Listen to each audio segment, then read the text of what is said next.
Imaginez que votre responsable vous demande un rapport ou un document technique ou encore une facture. Comment allez-vous retrouver le bon document avec la bonne version parmi tous les gisements ou espaces documentaires de votre entreprise?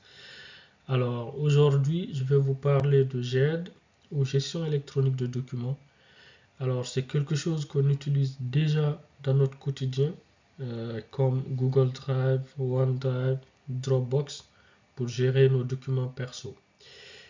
Alors, notre plateforme Digital Consulting peut vous accompagner pour la sélection d'un éditeur de GED, de gestion électronique de documents, si vous le souhaitez.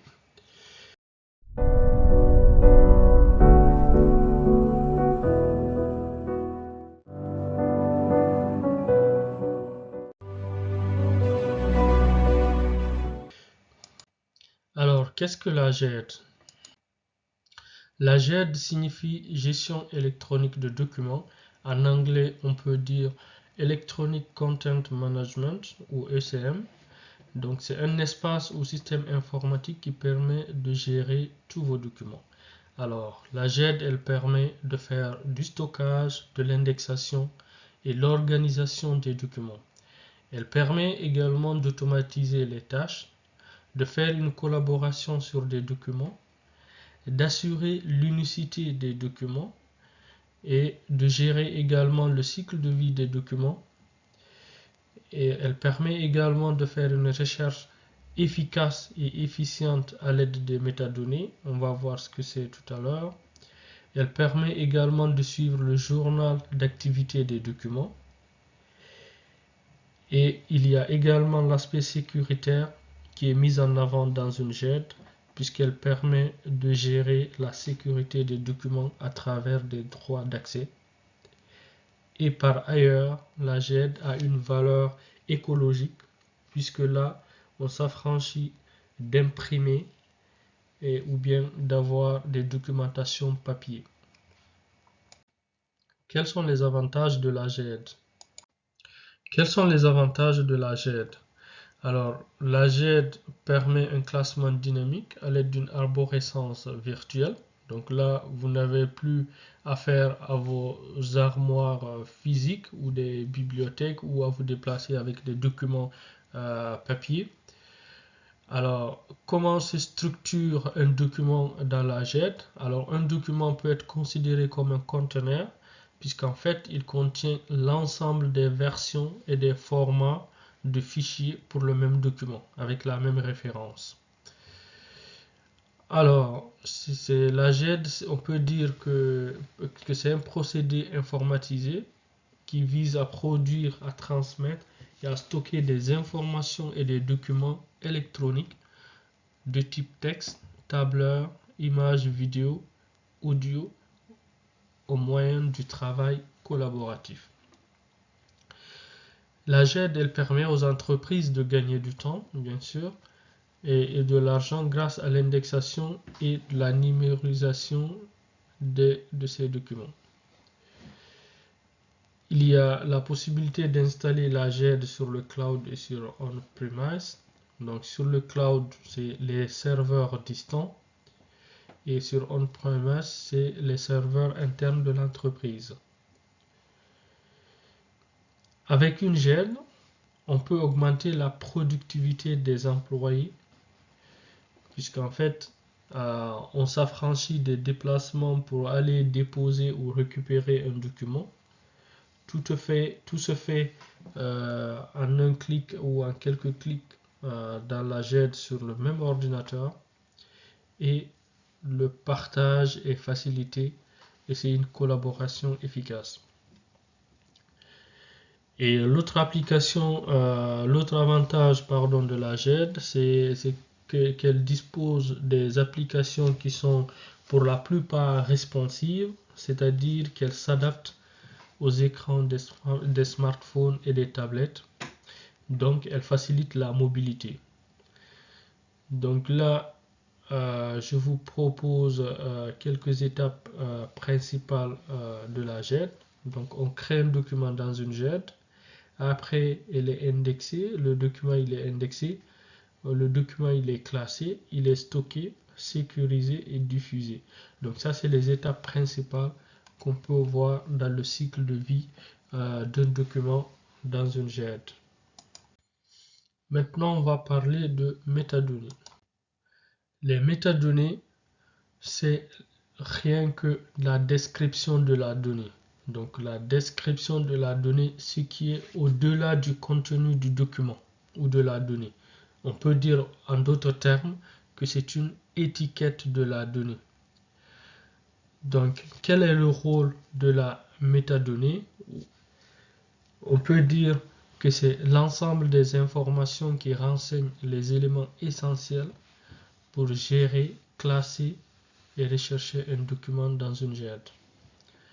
Par exemple, on peut citer des métadonnées qu'on peut avoir dans des photos, dans la gestion de nos photos sur les smartphones, tablettes ou PC par exemple.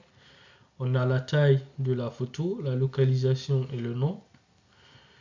Et exemple de métadonnées dans un document par exemple, on a le titre, l'auteur, la date, la description et des mots-clés. Donc ça, c'est quelques exemples qu'on connaît dans le quotidien qui représentent des métadonnées. Alors c'est pourquoi je vous ai présenté cette image pour dire que les métadonnées, en fait, représentent, c'est la face cachée de l'iceberg. Donc c'est la plus grande partie, puisqu'en fait, quand on fait une recherche de documents ou d'une photo d'un document quelconque, que ce soit sur n'importe quel support de stockage, que ce soit smartphone, PC ou tablette, la recherche elle est basée sur la métadonnée, donc sur les noms, les dates, en tout cas sur tous les éléments de métadonnées. Alors, comment décrire ou mettre en place une métadonnée? Pour le faire, on essaie de répondre à ces quelques questions: qui, quoi, où, quand et comment. Donc avec ces quelques questions, avec ces quelques questions, on arrive à contextualiser le contenu du document. Et donc en répondant à ces questions, ça nous permet de se situer ou de préciser les métadonnées qu'il faut mettre en avant ou d'inclure dans un document. Maintenant, je vais vous présenter quelques exemples de GED dans le milieu professionnel. Alors, maintenant, je vais vous présenter quelques exemples de GED dans le milieu professionnel, comme la GED ENI, qui est très utilisée. Elle est très flexible et elle intègre toute la suite Office, Word, Excel, PowerPoint. Et également, on peut mettre facilement des documents de type PDF, des audios ou des vidéos. Également, une autre GED qui est assez puissante, M-Files. Et nous avons également l'outil Microsoft de SharePoint qu'on peut également utiliser comme une GED pour la gestion des documents. Alors, tous ces trois types de GED utilisent principalement les métadonnées pour la gestion du contenu, pour l'indexation et pour faciliter la recherche du contenu du document.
On va passer à la conclusion.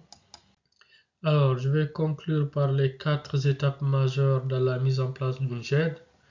Donc, d'abord, ça passe par l'acquisition des données existantes, la production et échange des documents électroniques. Ensuite, le classement par l'indexation des documents par type et par mots-clés. Et ensuite, nous avons le stockage du support en fonction de l'organisation, la durée, le lieu et la périodicité. Enfin, nous avons la diffusion et la consultation des documents via Internet ou un intranet. Et je vous présente également les objectifs d'une GED, au cas où vous souhaitez en mettre en place une.